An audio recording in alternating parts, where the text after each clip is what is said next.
J'ai regardé ma première vidéo et je me suis rendu compte que ma lumière, elle est toute pourrie. Désolé. Ah, vous savez ce qu'on dit? C'est l'intention qui compte. Cette phrase, cette citation, c'est l'intention qui compte. La plupart des gens, ils l'utilisent pour accepter un cadeau tout pourri. C'est l'intention qui compte. Mais on n'y pense pas assez à cette citation. Parce que derrière elle, il y a une vérité profonde. Parce que oui, c'est un fait et c'est très important. C'est l'intention qui compte.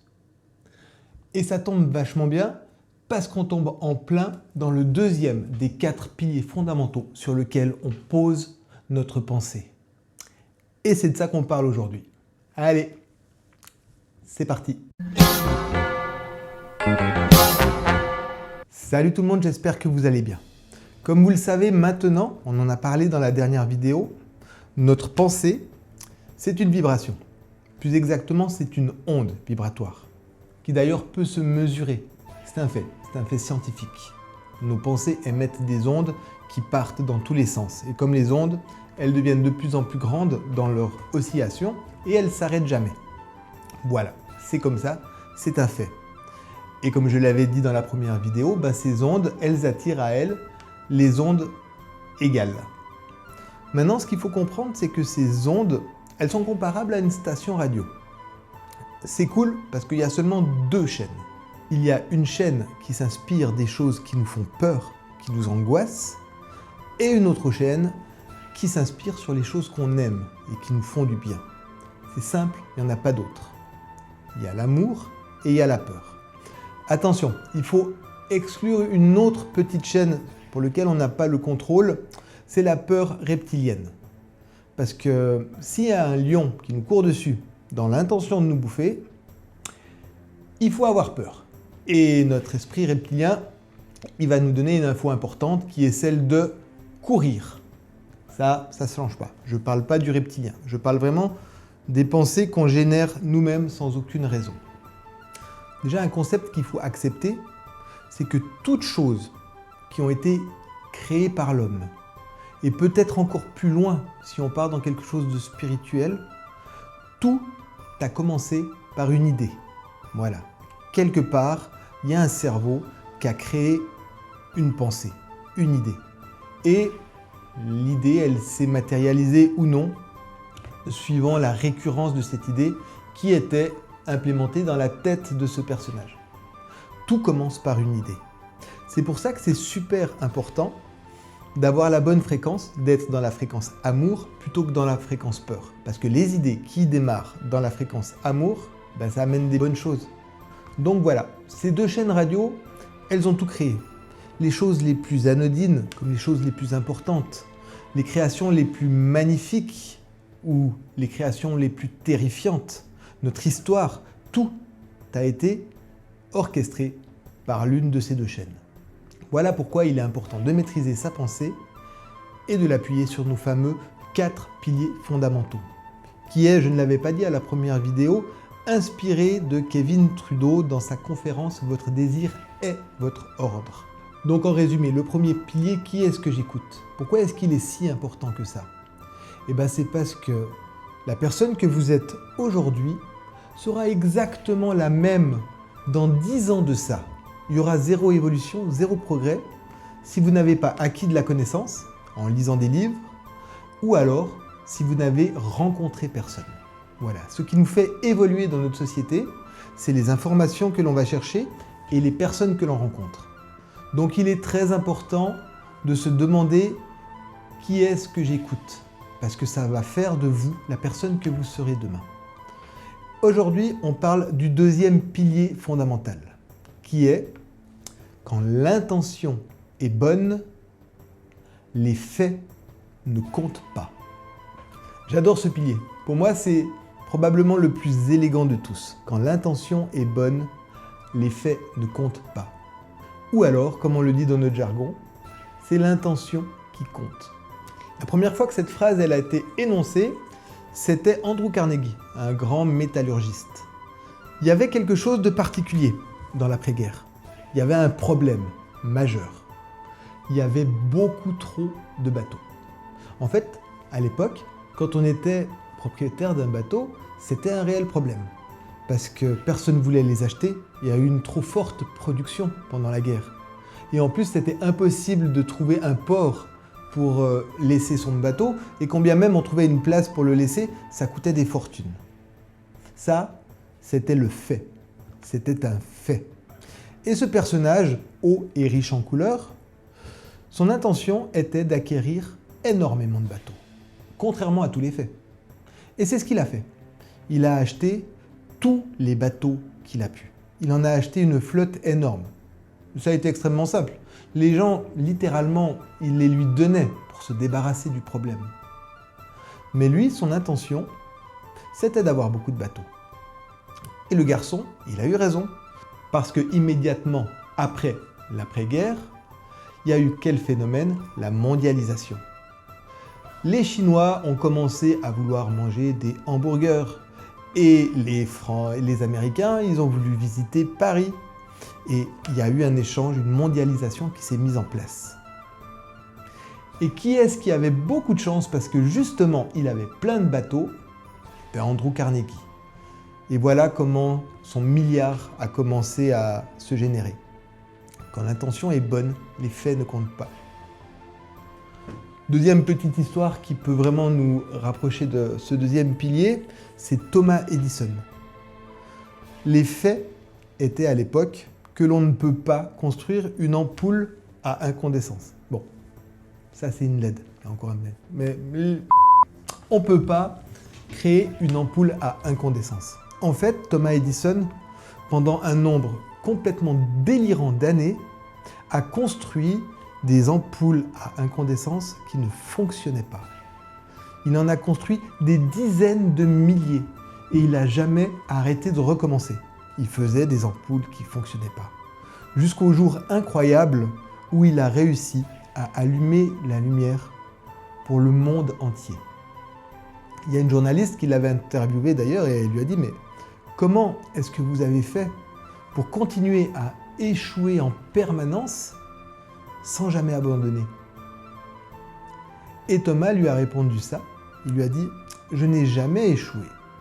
Je n'ai jamais cessé d'inventer des ampoules qui ne fonctionnaient pas. Et chaque ampoule qui ne fonctionnait pas me rapprochait de celle qui devait fonctionner. » Et c'est ça, quand l'intention est bonne, même si tout ce que l'on expérimente dans la vie, si on se prend plein de claques, si les faits nous disent que c'est pas possible, il faut insister.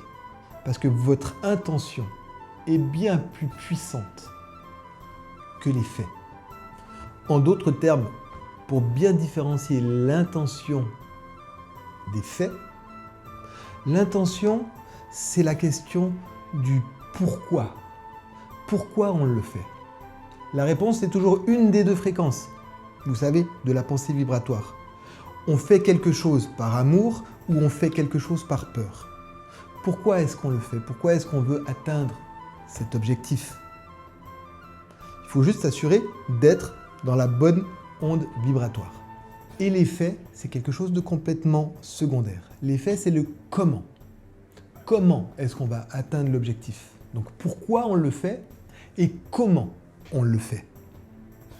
Et pourquoi est-ce qu'on dit que le comment est sans importance? Parce qu'à un moment donné, on se dit « Ouais, mais c'est bien joli, mais à un moment donné, il faut de l'action, il faut du concret, il faut qu'on le fasse. » Et pourtant, j'insiste et je vous le dis, c'est pas nécessaire de se poser la question.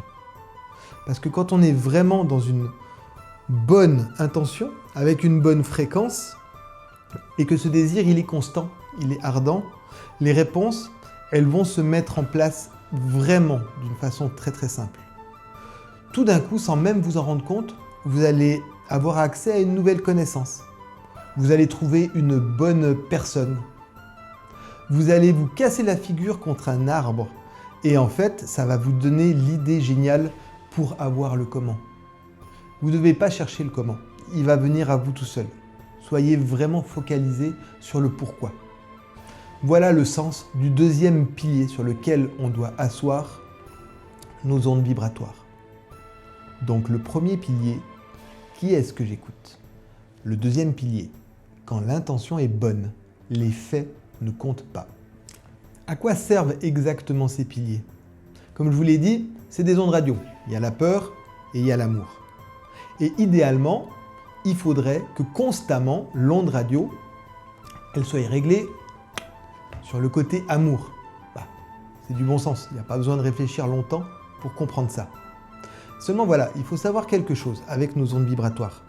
80% des gens dans notre société, ils ont leurs ondes radio qui sont un peu déréglées. Il faut être honnête, dans notre société, il y a un petit côté pessimiste notable.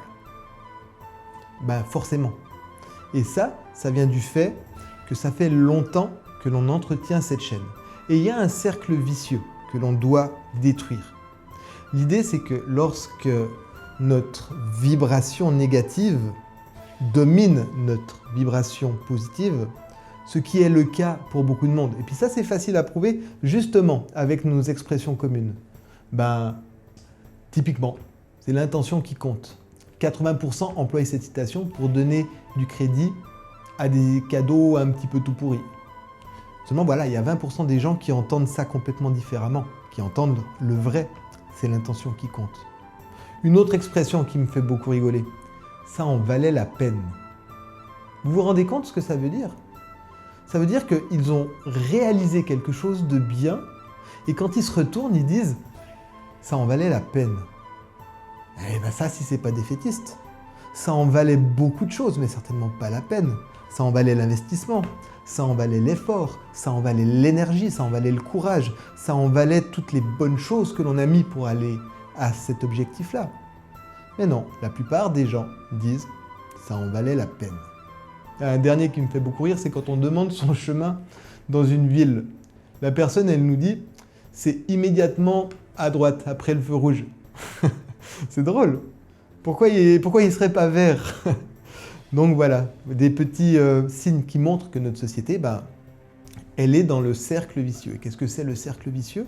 C'est quand l'énergie négative, elle est vraiment plus grande que l'énergie positive et qu'il y a deux actions qui se produisent.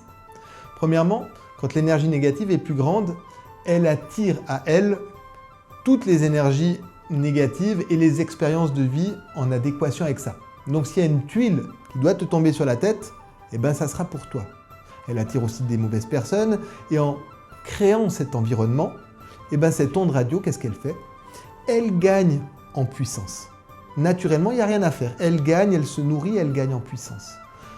Et dans un même temps, notre énergie positive, elle subit aussi les conséquences de cet environnement et elle diminue, elle devient de plus en plus petite. Et on trouve des gens désespérés, on trouve des sociétés affligées, des gens dépressifs et on trouve de la misère. Ça, c'est le cercle vicieux. Mais la bonne nouvelle, c'est qu'il n'existe pas de cercle vicieux dans la nature sans son contraire, qui est le cercle vertueux. Au début, se forcer à rester optimiste, à rester positif, ça va demander de l'énergie. Parce qu'on est encore dans ce cercle vicieux. Mais en faisant attention à notre façon de penser, en disant « oh là là, non, peut-être que c'est pas le bon mot que j'ai choisi pour parler », en le faisant régulièrement, constamment, jusqu'à ce que ça devienne une habitude, cette énergie blanche, positive, elle va commencer à grandir. Jusqu'on arrive au point de bascule. Le point de bascule, c'est quand les deux forces sont à égalité, que les deux attirent en même temps. Et là, il faut juste un tout dernier coup d'accélérateur pour faire dominer l'énergie positive, l'énergie de l'amour. Et là, vous rentrez dans le cercle vertueux. Et à ce moment-là, il deviendra extrêmement facile pour vous de penser de manière positive. Parce que lorsque l'on est dans le cercle vertueux, c'est pareil. S'il y a une chance qui arrive, elle sera pour nous. Ça va nous faire du bien, simplement. On va se sentir mieux. L'énergie positive va grandir, naturellement, sans même qu'on y pense. Et notre pensée négative va diminuer, jusqu'à disparaître. Et là, la partie, elle est gagnée. En somme, le but des 4 piliers fondamentaux, c'est de réussir dans un premier temps à atteindre le point de bascule et dans un deuxième temps, atteindre le cercle vertueux de notre façon de penser.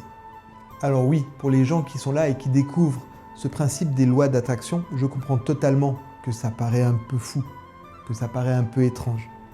Et encore une fois, si je vous en parle, c'est parce que j'ai fait l'expérience de ce dont je vous parle. Tout au long de cette chaîne, on va vraiment aller très très loin en développement personnel, mais j'ai l'intention d'y aller très doucement. Ce que je dis maintenant, ça paraît basique, ça paraît simple, mais comme je dis, ce sont des bases. C'est vraiment le ciment sur lequel on va construire quelque chose de vraiment grand. Il y a beaucoup d'outils que j'ai à vous donner. Et pour ce faire, je vais vous demander de m'aider un tout petit peu. Comme vous le savez, YouTube, c'est un algorithme et puis c'est lui qui choisit si ce qu'on fait, c'est bien ou pas bien. Et finalement, c'est vous qui choisissez si c'est bien ou si c'est pas bien. Donc, si vous voulez m'aider à faire en sorte de passer ce message, je vous demande de faire ça. Voilà, c'est très important. Ça m'aide à produire du contenu, ça m'aide à montrer ce que je fais à beaucoup de gens. Donc, si vous le faites, je vous remercie infiniment. Voilà, j'ai fait le tour de ce que j'avais à vous dire aujourd'hui. Il me reste encore à imaginer une phrase de fin pour vous accompagner dans mes vidéos. Alors ce que je vous propose, c'est vibrer fort, vibrer bien et vibrer loin.